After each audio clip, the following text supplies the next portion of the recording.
In this episode you will learn UK double crochet, which is US single crochet, working in rows, how to correct your work and how to tie off. It's important to know that there is a difference in UK and US terms. The techniques are the same, they're just different terminology. Being aware of this from the beginning will help you when learning to crochet.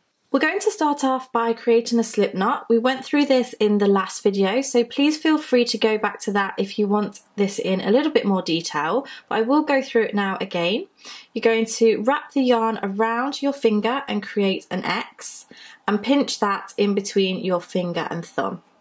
Take the yarn which is still attached to the ball of yarn and wrap it around your finger and again pinch between your finger and thumb. Take the back loop and pull it over your front loop, and there you have your slip knot. We're now going to take our crochet hook and we're going to insert that into the slip knot and pull nice and tight, and go ahead and get ready to create your chain.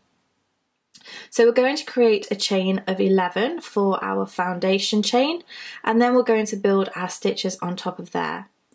So go ahead and yarn over and bring your hook through your chain. That's 1. Yarn over and pull through, 2, yarn over and pull through, 3. Remember, if you need any extra help with this, go back to the last video. Move your fingers up as you are creating your chain. Yarn over, pull through, 4, 5, 6, 7, 8, 9, 10 and 11. We now have our foundation chain of 11 and we're going to work our stitches into here. So let's have a look at our chains and see where we're going to work into. As you look at your chains, you will see they look like V's. So we're going to work into the second chain from the hook. We do not count this first chain on the hook. This is our first chain and this is our second chain. We're going to be working into the top loop. There are different aspects that you can work into the chain, but as a beginner I would recommend to work here. Pinch where this chain finishes, because this will help to stop from making this chain too tight as you're working along. So go ahead and insert your hook into that top loop. You will look like you have 2 chains on the hook. Yarn over and pull through, and then you will have 2 chains on the hook. Try not to pull too tight on your tension strand and try not to pull too much on your hook. This will make the stitch too tight. Yarn over and pull through both of those loops on the hook, and that is a double crochet. Remember, in the US that is known as a single crochet. I'm going to move my finger over and insert my hook into that next chain. Yarn over, pull through, you'll have 2 loops on the hook. Yarn over, pull through both loops on the hook. That is our second stitch.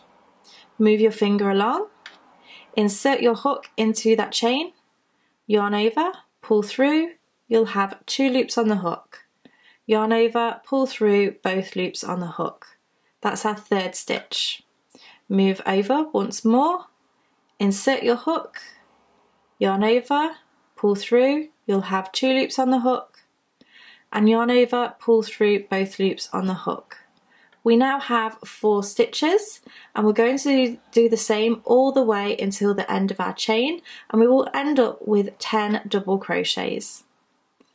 So insert the hook, yarn over, pull through, yarn over, pull through both loops on the hook. Insert, yarn over, pull through, yarn over, pull through both loops on the hook. Remembering to pinch your stitches as you work along, and this will help your work to stop becoming too tight. We now have 3 stitches left.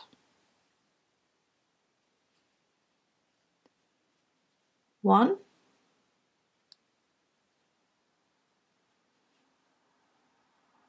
2, 3,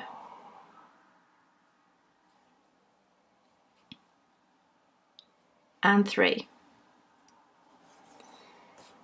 So you've now created your first row of double crochet. Well done. This is actually the hardest row to do, and the next rows actually get a lot easier. What we want to do to move on to our next row is chain 1. So yarn over and pull through. You're then going to turn your work and you're going to do this like a book. We're now going to work our way across this row and work into the tops of these stitches. So as I pull these stitches apart, you can see that there is a space just here, and then as you move across there is a space here and all the way across. If I tilt my work this way, you can see the V's on top of the stitch, and this is just like a chain. So we're going to go ahead and insert our hook into that first space just here, but this time, because it's a stitch, you will look like you have 3 loops on the hook. These two are just squished together. So you've inserted your hook, yarn over, pull through, you'll have 2 loops on the hook, and then yarn over, pull through those 2 loops. You want to move over onto your next stitch, insert your hook. Remember, it will look like you have a V just here, and then another stitch, yarn over, pull through, you'll have 2 loops on your hook, and yarn over, pull through both loops on the hook. Again, insert your hook, yarn over, pull through, yarn over, pull through 2. I'm going to work my way all the way to the end of this row, doing exactly the same thing. I will have 10 stitches in total when I come to the end.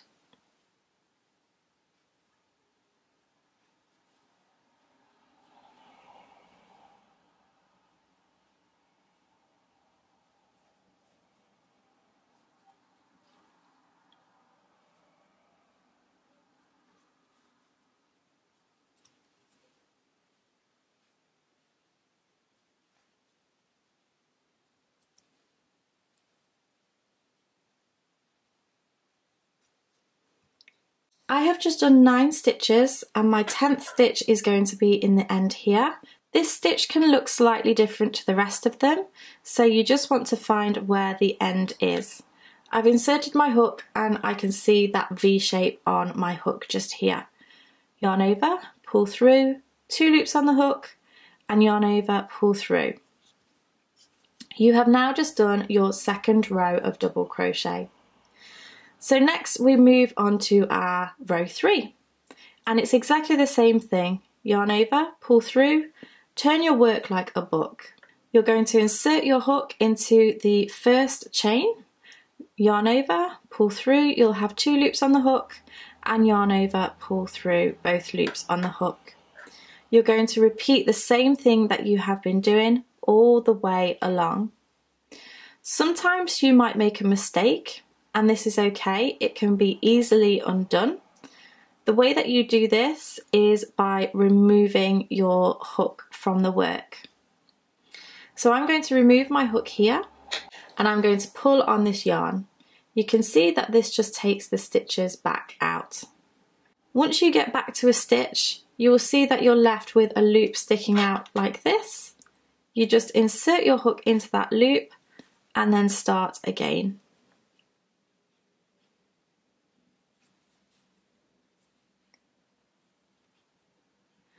I'm going to continue to build a few more rows so that you can see what this swatch will look like, and then show you how to tie off your work. I have now built my sample swatch to 10 rows, and if you want to count your rows, you can simply see them here. You have a couple of different ridges going up. So we have 1 and then it dips in slightly, that's 2, it comes back out, 3, 4, 5, 6, 7, 8, 9, and 10. I'm going to tie off my yarn now, and the way that you do this is you want to yarn over and pull through. You're going to pull up a loop. You're going to take your scissors and you want to leave a fairly good end. Snip off your yarn and then pull that stitch out. You've just created a knot in your work at the end there. You want to sew in your ends, so take your darning needle and insert your yarn. You're simply going to weave this back and forth into your work. I like to use the rule of 3 because I know that it's not going to come undone. So I've just weaved that needle in between the fibres of the yarn. Don't pull too tightly, or if you do, just pull the work back so that you're not pulling on the stitches like so. Weave back the opposite way and try and catch some different fibres.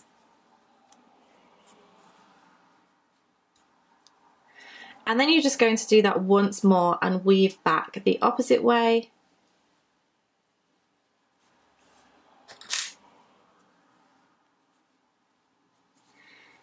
Take your scissors and snip off the excess yarn. You can then do the same with the opposite side.